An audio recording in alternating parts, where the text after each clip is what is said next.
스마트폰에 노출되지 않게 만드는 게 사실은 훨씬 중요해요. 왜냐면 그게 안 돼 있으면 그 다음 단계가 일어나지 않아요. 최고 수준의 친구들은 이런 몰입을 경험한 친구들이에요.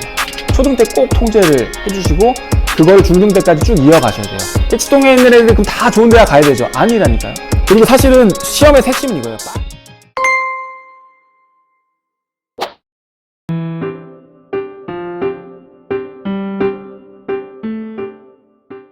이거는 이제 도둑맞은 집중력이라는 요즘에 되게 핫한 책이었는데, 제가 그 스마트폰 때문에 어머니들이 많이 고민을 하시니까 제가 스마트폰을 이제 통제하라, 아니면 스마트폰을 뭐 버려버려라, 그냥 그렇게 얘기를 하면서 제가 농담 삼아서 어머니 스마트폰이 마약보다 더 나쁠 수도 있어요, 뭐 이렇게 그냥 얘기했거든요. 그러니까 추측이었죠. 그냥 실제 뭐 데이터가 있다기보다는. 근데 데이터가 실제로 있었어요. 그게 뭐냐면 휴레패커드 직원들 지능검사를 했는데, 디지털 방해, 그러니까 스마트폰을 소지한 상태로 뭐 이메일이나 뭐 문자나 아니면 여러 가지 뭐 카톡이나 이런 SNS, 어쨌든 그런 SNS의 방해를 받으면서 지능검사를 했을 때랑, 그 다음에 대마초를 피우면서 지능검사를 했을 때랑 점수 격차가 어떤 게 더 낮느냐 봤더니, 디지털 방해를 받았을 때 10점이 떨어지더라는 거예요. 그러니까 대마초의 2배인 거죠, 2배. 그러니까 대마초보다 실제로 나쁜 거예요, 뇌에 미치는 영향이.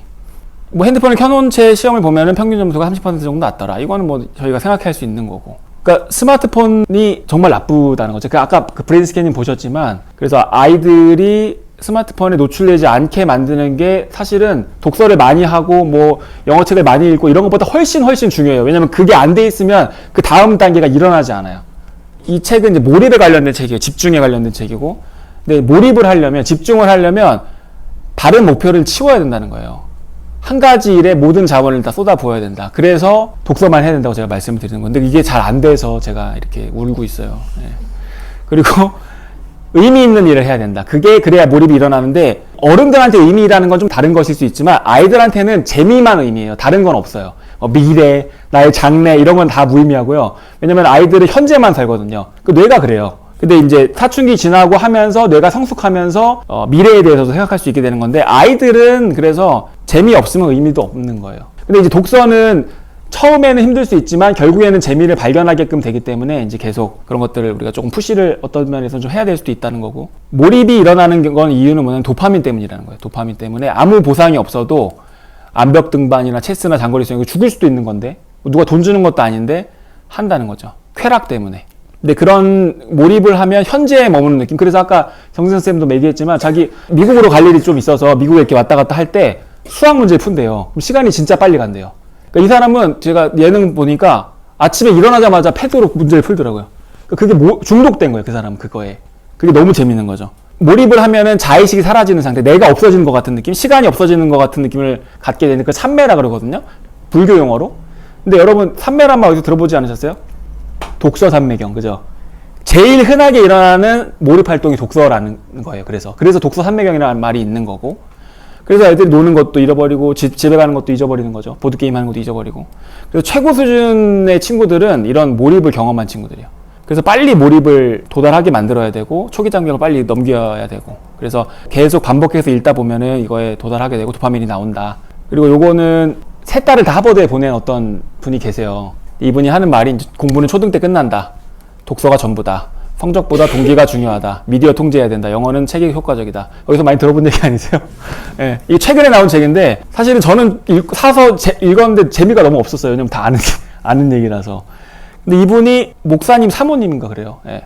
그리고 두 분 다 신학교를 나왔고, 그러니까 엄마 아빠가 아주 무슨 스카이 나오고 막 무슨 석박사하고 이런 분들이 아니면 평범한 분들이에요. 근데 애들을 셋을 다 하버드에 보냈다는 건, 이건 유전자 얘기를 하면 안 된다는 얘기죠. 이거는 환경이고 노력이고 독서고, 이분도 독서 초등 때 다 결정된다고 얘기하시고요. 그리고 공부를 잘하려면 무조건 많이 해야 되는데, 많이 하려면 재밌어야 된다. 그러려면은 재밌어야 되고 초등 때 해야 되는데, 결국에는 놀면서 하는, 그러니까 또 뻔한 얘기예요. 그러니까 재미없었다니까, 제가 읽을 때. 근데 이제 이게 맞아요. 맞는 말이에요. 예, 그냥 이 방법밖에 없어요, 제가 볼 때는. 물론 뭐 대치동에 가갖고 막 집 팔아서 애들을 서울대로 보내기도 하지만, 그 방식은 비효율적이기도 하고, 그리고 그렇게 해서 되는 애가 있겠지만 안 되는 애는 안 돼요. 또 대치동에 있는 애들 그럼 다 좋은 대학 가야 되죠? 아니라니까요. 대치동에 가면 좋은 대학에 가는 애들이 좀 많지만 조금 많은 거예요. 비율이 여기보다 뭐 강북이나 일반 지방보다 비율이 조금 높을 뿐이지 뭐 50%가 가는 게 아니거든요. 여기서 4%가 스카이를 가면 거기서는 뭐 7, 8% 가는 거예요. 그리고 거기는 실제로 뭐가 있냐면 집중 효과가 있어요. 전국에 잘하는 애들이 다 그리로 모이니까요. 그래서 약간 착시가 있는 거고요, 분명히.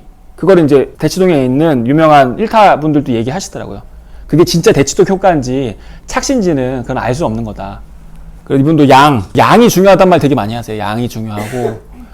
근데 이분이 진짜 대단한 게 2시간씩 책을 읽어줬대요. 저도 이렇게는 못했거든요. 그리고 시험 공부는 따로 안 했고. 근데 실제로 이렇게 정말 필요 없는 게 저희 고1 친구가 시험 보는 그날 국어를 보고 가면 100점 나와요. 와, 대단하다 생각이 들긴 하는데, 근데 또 납득이 되는 게 총균수에 읽은 친구가 중학교 교과서 보기가 어렵겠어요? 조금 외우면 되는. 그리고 이제 그런 것들을 잘 하는 친구, 문해력이 높고, 이제 머리에 어떤 지적인 어떤 캐비넷들이 이미 만들어진 친구들은 암기라고 할 것도 없이 그냥 이해하면서 바로 뇌에 다 이렇게 탑재되는 느낌이에요. 그러다 보니까 암기가 따로 필요가 별로 없는 거죠. 그리고 이미 알고 있는 내용, 사전 지식이 또 굉장히 많아요. 이미 다 알고 있어요. 그러니까 이미 알고 있는 것들을 그냥 다시 한번 배우고 평가하는 거니까. 그리고 사실은 시험의 핵심은 이거예요. 빨리 정확하게 읽으면 잘 나와요, 성적이. 근데 이제 어떤 친구는 빨리만 읽고 정확하게 못 읽거든요. 그리고 어떤 친구는 느리게 읽고 정확하게 읽어요. 근데 문해력이 높은 친구들은 빠르게도 읽을 수 있고 정확하게도 읽을 수 있기 때문에 성적이 잘 나오는 거죠. 마지막인데, 애들한테 결핍이 좀 필요하다. 다 주는 게 오히려 아이를 망칠 수 있다는 거예요. 그러니까 실제로 제가 좀 그런 경우들을 많이 보는데, 아이들한테 조금 결핍을 허용해 주셔야 아이들이 동기가 좀 생겨요. 동기. 다 해주면 당연하게 생각한달까? 그러니까 헝그리 정신이 없어져요. 근데 뭔가 해주지 않으면 본인이 좀 하려고 하게 되거든요. 그래서 특히 이제 스마트폰 같은 경우는 아이들이 난리 치겠죠. 물론 근데 중등 때는 진짜 못 뺏어요. 중등 때는 못 뺏거든요. 중등 때 통제 못 하니까 초등 때 꼭 통제를 해주시고 그걸 중등 때까지 쭉 이어가셔야 돼요. 한 중학교 졸업할 때까지는.